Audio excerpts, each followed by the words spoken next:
জয়া, আজ তো প্রথম রোজা। আমি আজকে গরুর গোশত দিয়ে সেহরি করেছি রে। তুই কি খেয়েছিস? হ্যাঁ রে বেলি, আমিও রোজা রেখেছি, কিন্তু আমি তো পান্তা ভাত খেয়েছি। আমার পান্তা ভাত খেতে খুবই ভালো লাগে। আমি এবার অনেকগুলো রোজা রাখবো। ও, তুই পান্তা ইলিশ খেয়েছিস? আমারও খুব ভালো লাগে রে পান্তা ইলিশ। বউ, রমজান মাস তো চলে এলো, হাতে তো কোনো কাজ নেই। তুমি সাবধানে বাড়িতে থাকো। আমি দেখি কোনো জায়গায় কোনো কাজ পাই কি না। কাজ যদি পাই তাহলে রমজান মাসটা ভালোভাবেই কাটাতে পারবো। ঠিক বলেছ গো, যাও তবে। কিরে মিচকে, এভাবে কোথায় যাচ্ছিস? কাজ খুঁজতে যাচ্ছি ভাই। ওহো, এভাবে কাজ খুঁজতে যাচ্ছিস? কই, আমি আরো ভাবলাম রোজার বাজার করতে যাচ্ছিস। টাকা নেই ভাই, টাকা হলেই বাজার করব। মা, বাবা কোথায়? বাবাকে তো দেখছি না। তোর বাবা কাজ খুঁজতে গেছে। টয়া, জামা, স্কুল থেকে এসেছিস, হাত মুখ ধুয়ে খাবার খেয়ে নে। ক্লান্ত শরীরটা, ইস, মেয়েটার দিকে তাকানো যাচ্ছে না আমার। যা মা, ঘরে যা, একটু খেয়ে নে। না মা, আমি খাবো না। আমি তো রোজা রেখেছি। জানো না, রোজা রাখলে কিছু খাওয়া যায় না। কিছু খেলে তো রোজা ভেঙে যাবে। আমি কিছু খাবো না মা। দেখো মেয়ের কথা, সেই সেহরির সময় এতটুকু পান্তা ভাত খেয়েছিল। এই পান্তা ভাত খেয়ে কি এতটুকু বাচ্চা মেয়ে রোজা রাখতে পারে? যা মা, পাগলামো করিস না তো, কিছু একটা খেয়ে নে। শরীর তো না হলে অসুস্থ হয়ে যাবে। মা, বেলিও না রোজা রেখেছে। ও না সেহরিতে গরুর গোশত দিয়ে খেয়েছে। আজকে ইফতারিতে কি রান্না করবে মা? আমি কিন্তু রোজা ভাঙবো না, একেবারে ইফতারি খাবো। হ্যাঁ গো, বাজার টাজার কিছু আনলে না যে? এই মেয়েটা এবার প্রথম রোজা রেখেছে, তাও আবার পান্তা ভাত খেয়ে। বললাম রোজা রাখতে না। ইফতারটাতে মেয়েটাকে যে কি খেতে দেব সেটাই তো ভেবে পাচ্ছি না। না গো বউ, কত কাজই তো খুঁজলাম, কোনো কাজই পেলাম না। কতজনের কাছে ধার দেনাও চাইলাম, কোনো ধার দেনাও পেলাম না। এই রোজার মাসে কেউই ধার দিতে চায় না, কি যে করি।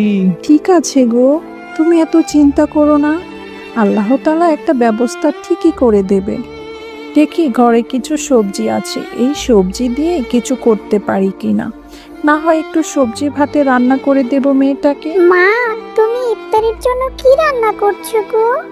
আমার ঘরে আর একা থাকতে ভালো লাগছে না।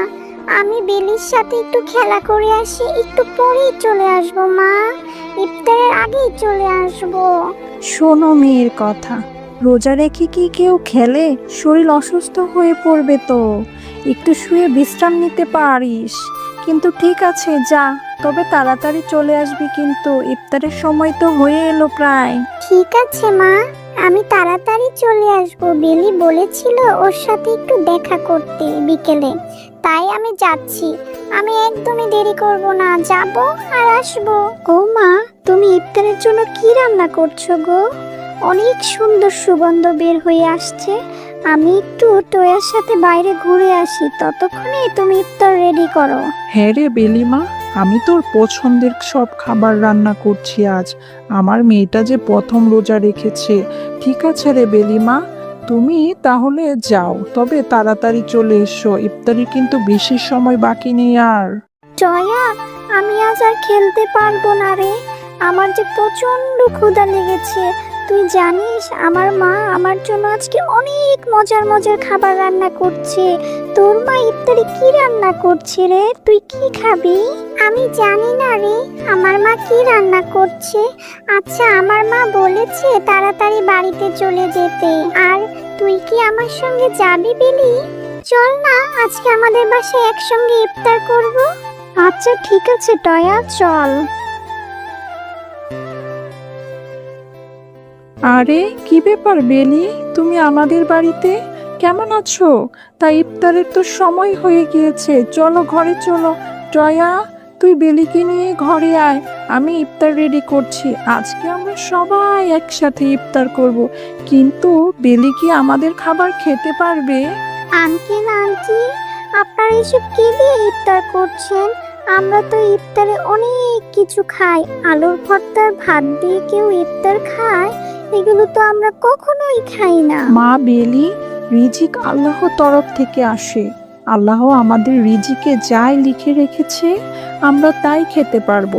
এগুলো খেয়ে নাও মা, হয়তো তোমার একটু কষ্ট হবে, ইফতারের যে সময় হয়ে গিয়েছে। আল্লাহু আকবার,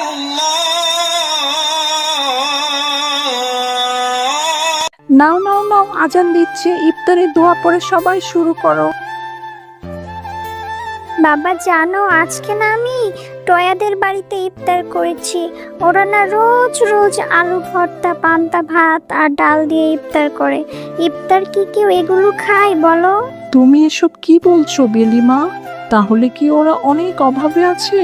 আমাদের প্রতিবেশী ওরা, ওরা রোজা রেখে কষ্ট করবে এটা তো হতে পারে না। আমাদের ওদেরকে সাহায্য করতে হবে।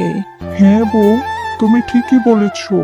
আমরা রোজা রেখে কত ভালো ভালো খাবার খাচ্ছি, আর ওরা প্রতিবেশী হয়ে কত কষ্ট করে রোজা রাখছে।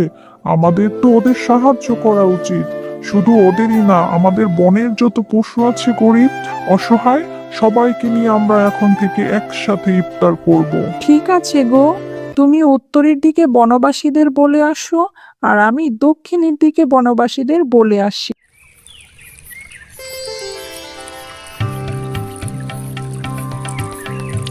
শেফালি ভাবি, মিচকে ভাই, আমরা সবার জন্য বনের বাঁশবাগানে ইফতারের ব্যবস্থা করেছি।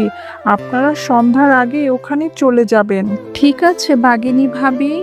কাকিমা, আমরা বাঁশবাগানে ইফতারের আয়োজন করেছি, তোমরা ওখানে সন্ধ্যার আগে চলে আসবে, ঠিক আছে?